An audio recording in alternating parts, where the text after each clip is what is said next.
আজকে সাজুগুজু করে আমরা যাচ্ছি গণেশ পান্ডালে। একটা সামনেই গণেশ পুজো হচ্ছে, তো ইন্টারনেট থেকে দেখতে পেলাম যে গণেশ পুজোটা হচ্ছে, তো যাচ্ছি। ভাবিনি যে এখানেও গণেশ পুজো দেখতে পাবো, বাট লাকিলি আমাদের বাড়ির সামনে 15-20 মিনিট ডিস্টেন্সে একটা পুজো হচ্ছে, ওইখানেই যাচ্ছি। চলো যাই। যারা নতুন আমার চ্যানেলে তাদের বলে দিই, আমার নাম কোয়েল, আর আমি এই বছরেই নিউ ইয়র্ক শহরে মুভ করেছি কলকাতা থেকে, আর আমাদের লাইফের সমস্ত জার্নি তোমাদের সাথে শেয়ার করছি। এখানে এসে বুঝতে পারছি America is truly a melting pot. এখানে কারা নেই, ইন্ডিয়ান, মেক্সিকান, কোরিয়ান, ইটালিয়ান সব কালচারের মানুষ মিলে একটা বড় পরিবারের মতন। আর ওই পরিবারের একটা ছোট্ট অংশ হিসেবে আমরা চেষ্টা করি আমাদের ট্র্যাডিশনাল রুটস আর সেলিব্রেশনগুলোকে এই নতুন দেশের সাথে ব্লেন্ড করতে। সেই রথযাত্রা থেকে শুরু হয়েছে আর আজ সেই গণেশ উৎসব, সবই ক্যাপচার করছি আমাদের স্মৃতি হিসাবে তুলে রাখার জন্য। তবে আজকে নিউ ইয়র্ক যাচ্ছি না, আজকে যাচ্ছি উডব্রিজ সেন্টার, নিউ জার্সির একটা লোকেশনে।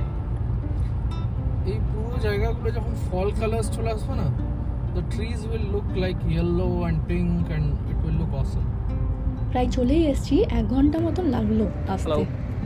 আমরা এসেছি আজকে উড ব্রিজটা আমাদের ঘর থেকে অনেকটাই দূরে, নিউ জার্সিতে, মোটামুটি 1 আওয়ারের ড্রাইভ,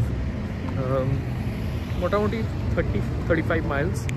এখানে প্রচুর লোকজন এসছে, পার্কিংয়ের জায়গায় পাওয়া যাচ্ছে না, এত ইন্ডিয়ানস, প্রচুর লোকজন এসছে। এটা হলো one of the biggest Ganpati festival এই এরিয়ার মধ্যে, তাই প্রচুর লোকজন এসছে ডিফারেন্ট দূর থেকে অ্যাকচুয়ালি, তাই এত ভিড়।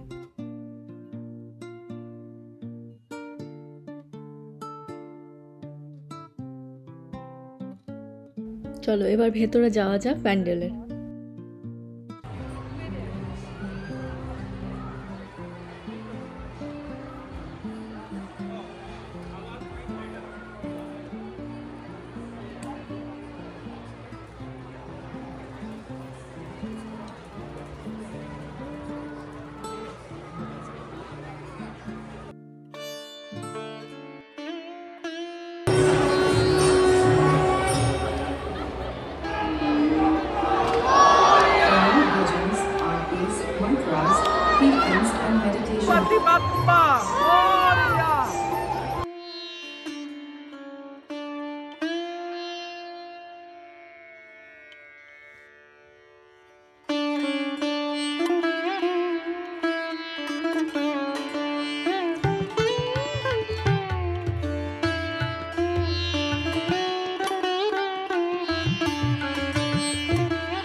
পুজোর পাশাপাশি একটা ছোটোখাটো মেলাও বসেছিল।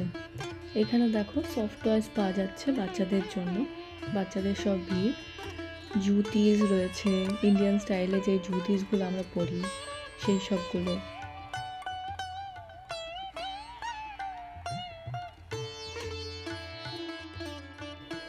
এদিকে দেখো কটন কুর্তিস, পাঞ্জাবি, বাচ্চাদের পাঞ্জাবি, বড়দের পাঞ্জাবি, তারপরে ফেস্টিভ্যালের কুর্তিস, মানে সমস্ত কিছুই ছিল। একটা ছোটোখাটো শপিংও হয়ে যেতে পারে আমাদের দুর্গাপুজোর জন্য। এখানে অ্যাসেসরিজ, তারপরে কানের ঝুমকো, ব্যাঙ্গেলস, সব ইন্ডিয়ান মেলার মতন সমস্ত কিছু ছিল। মানে নিউ জার্সির বুকে একটা ছোটোখাটো ইন্ডিয়ান মেলা।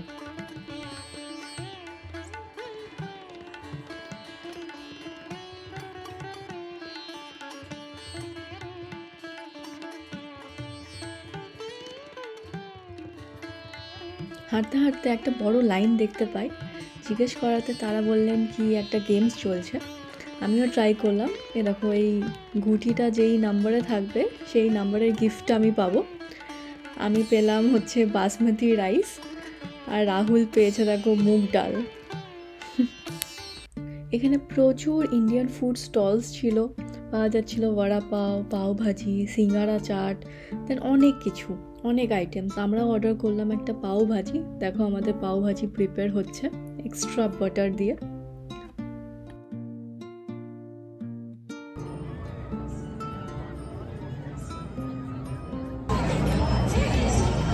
পাও ভাজিটা অতটাও ভালো না, মোটামুটি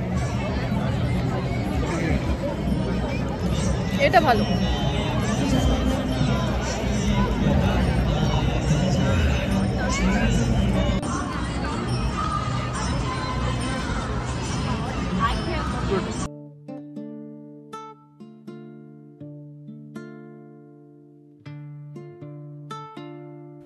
তারপরে আর কি, মেলাতে ঘুরতে ঘুরতে কিছু কেনাকাটি করা হলো। এখানে দেখো আমরা দুটো বিস্কিটস কিনলাম ওয়াদিলাল থেকে। সত্যি বলতে এত এত ইন্ডিয়ানসের মাঝে এসে খুব ভালো লাগছিল। জানো, এই ছোট্ট নিউ জার্সির মধ্যে একটা ছোট মিনি ইন্ডিয়া বসে গেছে। সবাই মিলে আলাদা আলাদা স্টেট থেকে এসে একসাথে সেলিব্রেট করছিলাম আমাদের গণপতি বাপ্পাকে। প্রায় লাখ লাখ মানুষ এসছে আজকে দর্শন করতে। আর দেখো পার্কিং লট এখনও ফিল্ড, এখন 8টা মতন বাজলো, তবু এখনও ফিল্ড। মানে মানুষের ভিড়ের একদমই কমার নাম নেই। এইভাবেই দেশ থেকে দূরে থেকেও আমরা গণেশ পুজো সেলিব্রেট করলাম আর খুব মজা করলাম। এ তো সবে পুজো শুরু, এখনও তো আমাদের দুর্গা পুজোও বাকি, কালী পুজোও বাকি, দিওয়ালি বাকি। সেটার জন্য অধীর আগ্রহে বসে আছি, কবে আসবে, এত এত এক্সাইটমেন্ট। চলো, ভিডিওটি ভালো লাগলে লাইক, শেয়ার, সাবস্ক্রাইব করতে একদম ভুলবে না। চলো, টাটা।